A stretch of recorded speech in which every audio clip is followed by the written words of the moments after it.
welcome back to my channel, and for today's video is gonna be Taglish Thursday. Anyways, so iniisip ko kung anong gagawin ko para sa Taglish Thursday. I am running out of ideas of what to say.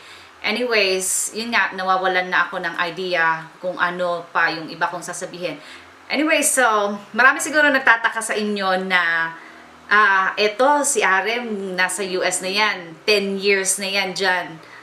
Hindi na siya marunong magtagalog, or baka paarte-arte lang yan, hindi yan marunong magtagalog, or baka yung iba iniisip nila na kasi nag-i-English yan sa sa camera, kaya kunyari lang yan nag-iinarte na magsalita ng Tagalog sa camera. So I just wanna make it clear, guys, na sa harapan ng camera, ang hirap-hirap magsalita kahit ako yung mag-English.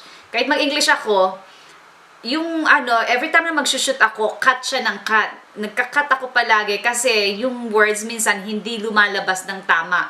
Sabi ko nga dun sa asawa ko tsaka dun sa iba kong friends na bakit kaya ganun? Pag ako nagsasalita sa inyo, kausap ko kayo, dire-diretso lang yung flow ng ng salita ko. Pero pag pag nagsalita na ako in front of the camera, it's a little bit different.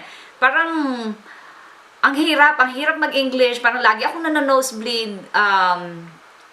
Tapos eto nga yung Tagalog tsaka English pinagsasama. Minsan ang hirap-hirap talaga. Ang hirap din yung purong Tagalog ka. Tapos lalo na yung nalalaman. Ano ba? Lalo na yung alam mo na yung kausap mo camera, tapos you're gonna have to edit that. Ang hirap kaya nun, ang hirap magsalita, tapos minsan papasok sa isip mo English, tapos magtatagalog ka, tatagalogin mo, tapos basta nakakalito siya minsan. Anyway, so sa mga nagtataka na kung baluktot na ako magtagalog, hindi po ako baluktot magtagalog. Dire-diretso po yung pagtatagalog ko, pagkausap ko yung mga friends ko na Filipino rito sa Amerika. Lalo na po yung nanay ko, pagka sila ang kausap ko, lalo na yung mga family ko, and then people that are from my hometown, which is Baler, Aurora. Yes, yung yung accent namin sa Baler, yun din yung accent ko. Minsan nga nag-i-English kami, na pati yung accent ng yung halimbawa nagsalita ako ng English, sabihin ko siya let's get something, let's say something like let's say I'm going to the market. Pagkausap ko yung nanay ko or yung mga kaibigan ko, puntong Baler din yon, just to let the American people or the people that doesn't speak Tagalog, I still say it in English, pero yung punto ko, yung accent ko is taga-Baler. Like, eto, sabihin ko, I'm going to the market na, Nay. Something like that. See, hindi ko nakakalimutan pa yung aking accent. Hindi kagaya ng ibang taga ron sa amin. Hindi ko nasasabihin, I don't know, meron siguro kasi sinasabi ng kapatid ko, si ganito ganyan, nag-Manila nang ng konti. Hindi na marunong magpuntong Baler. Tapos yung ate ko nga, sabi niya, ate ko nga, puntong Baler, na ilang years na yun sa States, 10 years na sa States yun, puntong Baler pa. So, marunong pa rin ako mag-accent ng Baler, as in, yung puntong Baler. O sige, from now on, kakausapin ko kayo ng puntong Baler. Ito, game na ha. Yung kagaya nung nasa, ano nga ito ay, yung isa kong video dito sa YouTube, kung napanood nyo na. Yun, yung isang iyon, ang hirap na hirap ako magtagalog doon kasi Tagalog tapos English, tapos syempre ipapakita mo na nagtatagalog ka. Sabi ko nga sa inyo, di ba ka? Ang hirap kaya nung magtagalog na Tagalog ka, tapos i-Englishin mo. Ay, mahirap talaga, pero kaya ko pa rin naman sabihin nyo, aray, bakit? Yung mga ganun baga.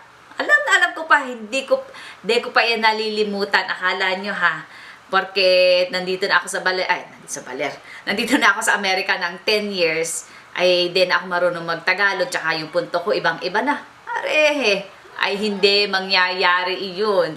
So eto, bibigyan ko kayo ng sample. I'm just gonna give you guys some sample of the way we speak in Baler and then the way they speak it in Manila.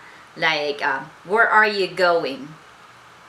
Sa Manila, saan ka pupunta? O saan ang punta mo? Or, yun, saan ang punta mo? O saan ka pupunta? Pero pagdating sa Baler, saan ka pupunta? Ganon yung punto. O, ito. I'm gonna say another one. Like, oh, her stomach is so big. Like in English. Sabi niya, oh, her stomach is so big. Ngayon, pagdating sa Manila, uy, ang laki-laki ng tiyan. Diba? Yung ganon, yung accent. Ito, yung ganon, yung accent. So, parang puntong Manila. Ngayon, pagdating sa Baler, are, ay, ang laki ng tiyan no, nakita ko. Ganon yung Baler. So, eto lang, sinasabi ko lang sa inyo na hindi pa rin ako nakakalimot sa accent ko. Ano ba? Sige, Tagalogin uli natin. Puntong Baler naman. Eto sinasabi ko sa inyo, hindi pa ako nakakalimot ng puntong Baler. Hindi ko pa rin nalilimutan. Siyempre, doon kaya ako lumaki. O di siyempre, yung punto ko, puntong Baler din laang. Ay lalo na, tsaka nandito si nanay. Akaw. Ay pag kami nag-usap, talagang puntong Baler. O, saan ka pa? Diba? O, eto, I'm gonna try na tawagan ko yung kaibigan ko. Hoy! Hoy, nandito ka sa bus. Nasa bus ka baga? Hindi kasi nagpi-film ako ngayon, live ka.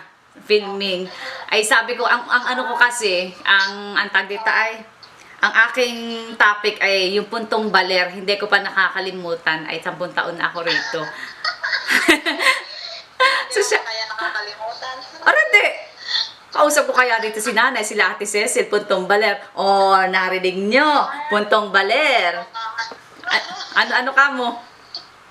Oo nga pala, may kausap ka diyang taga-Baler. Oo. Sa punta ako rito, Dela. Tsaka yung ano din. Ay, dito ito ring Facebook. Ano makakalimutan?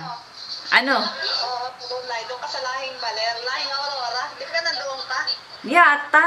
Ay, kasi nagbibideo ako ng para sa sa YouTube ko. Ay, kaya, wala akong maisip na, ang tawag dito ay, Oo, mag-video ka tapos i-share mo dun sa lahing Aurora. Nandun si Ate Maying. ay, nandoon nga. O, ito nga, i-share ko itong usapan natin ito.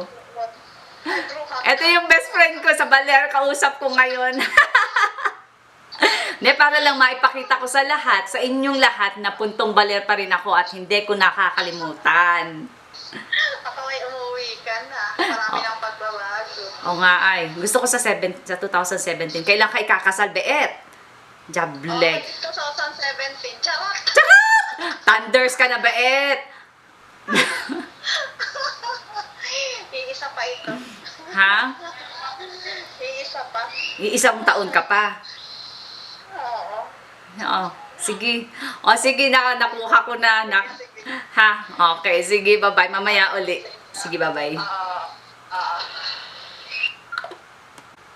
So, ayun, di ba? I told you guys, I still have my Baler accent and I still haven't ano ba? Pati nawala na rin yung English ko. So, hindi ko pa talaga nawawala yung puntong Baler na accent ko. So, ayun, for this video, this is what we're gonna have, and I hope you guys liked it, and if you guys like it, please thumbs up naman, para naman medyo mas ganahan tayo magkaroon pa ng mas maraming Taglish Thursday. Anyways, kung hindi pa kayo nagsusubscribe, subscribe naman please, salamat sa suporta, subscribe and thumbs up, and I'll see you guys later. Bye-bye.